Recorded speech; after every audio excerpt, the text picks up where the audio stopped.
AMD's brand new Ryzen 9800X3D is the fastest gaming CPU out there, and it comes with some really awesome new tech, like their 2nd generation 3D V-Cache, the ability to overclock, and more. Luckily, AMD sent over one of their new chips, and thanks for that. So today, I'm gonna go over some things that I've learned with these new chips, and specifically, 4 things you need to know for your new 9800X3D build. And if you haven't already picked yours up, I'll have affiliate links down in the description below. It doesn't cost you anything more, and it helps the channel out.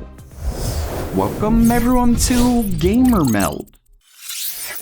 Starting things off, while this isn't typically required for a new build unless you're experiencing problems, for the 9800X3D, you need to update your BIOS, or at least make sure that it's based on the AGESA update 1.2.0.2a or above. See, AMD typically recommends that you update the BIOS for reviews, but the 9800X3D's reviewer's guide is a bit different from the regular Ryzen 9000 guide. You can see that in the 9000 guide, AMD recommends all users to update their BIOS to a certain AGESA code, but in the 9800X3D's guide, it says they require all users to update to it for support, meaning it seems pretty important, and given it's a reviewer's guide, that's likely so it gets the best performance. They also suggest that users run the BIOS with the AGESA code or newer after they're released to the general public. Of course, as time goes on, newer boards will likely come with the update or newer, but for now, as an example, my test bench uses the Zeus ROG Crosshair X870E Hero, and only the newest BIOS is made from that AGESA code or newer, and it's currently in beta, but hopefully by the time this comes out, they'll get a full release. Oh, and this goes for all AM5 boards as well. To find out what AGESA code you're currently running, you can go into your BIOS at startup or use a tool like HWinfo. Unfortunately, I can't say what BIOS has what AGESA code because it's different for every board manufacturer. To get yours, just head to your BIOS manufacturer's website, find your board, and under support usually,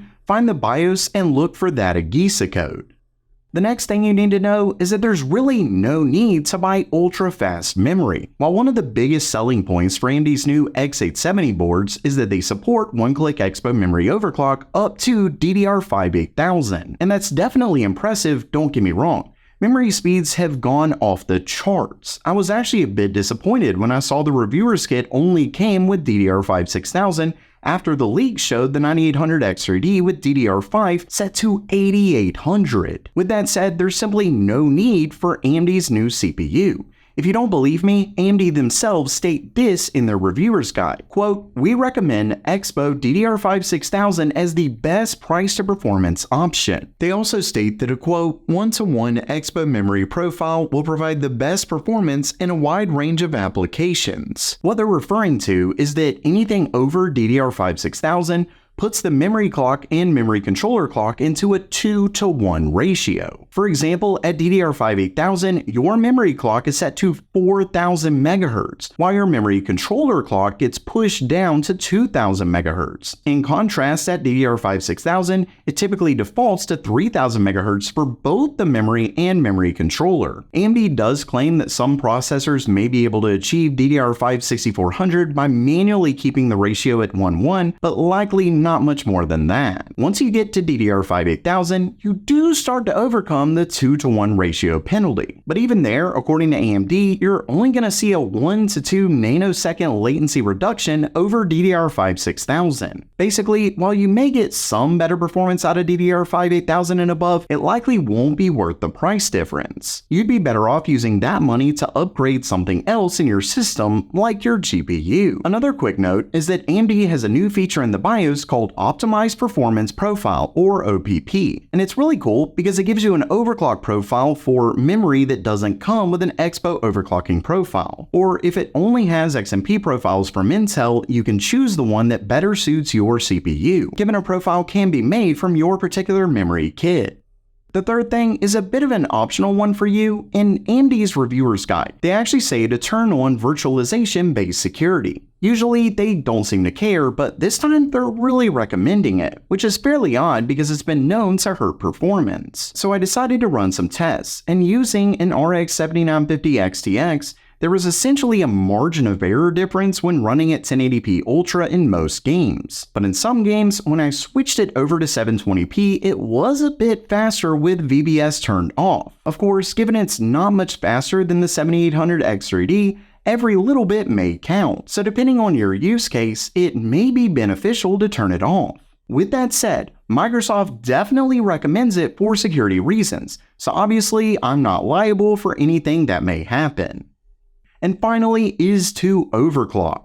That's right, the 9800 X3D finally offers full-blown manual overclocking, and it's thanks to their 2nd generation 3D V-Cache. Like I said in the announcement video, AMD changed things up a bit by placing the 3D cache below the cores instead of on top. That way the cooler can directly interface with the cores. Of course, you might be wondering why they didn't think of that in the first place, and I have no clue. But it allows us to overclock the CPU, so I'm happy. With that said, AMD themselves claim that Precision Boost Overdrive is the best for mixed-use scenarios, though I would say that the Curve Optimizer helps you get better performance as well because it lowers voltages to allow for higher clocks. With that said, manual overclocking can get better results in specific workloads, like maintaining an all-core overclock for multi-threaded workloads. It just takes a lot to dial everything in. Also, the potential your CPU has will be dependent on the silicon lottery, so some will do better than others. To find the best PBO overclock for your CPU, you want to head into your BIOS, enable PBO manual, keep these ones on auto so your board can set them, then come here and push the scaler to between 7 to 10 times, then set the boost override between 100 to 200 MHz. When it comes to the Curve Optimizer, you want to start between -10 to -15 and work your way down from there. Finally, check for any stability issues in your favorite workloads as well as booting. So while that does it for today, let me know what your favorite optimizations are down in the comments below. And if you liked the video, please subscribe and give it a thumbs up. And as always, have a great day!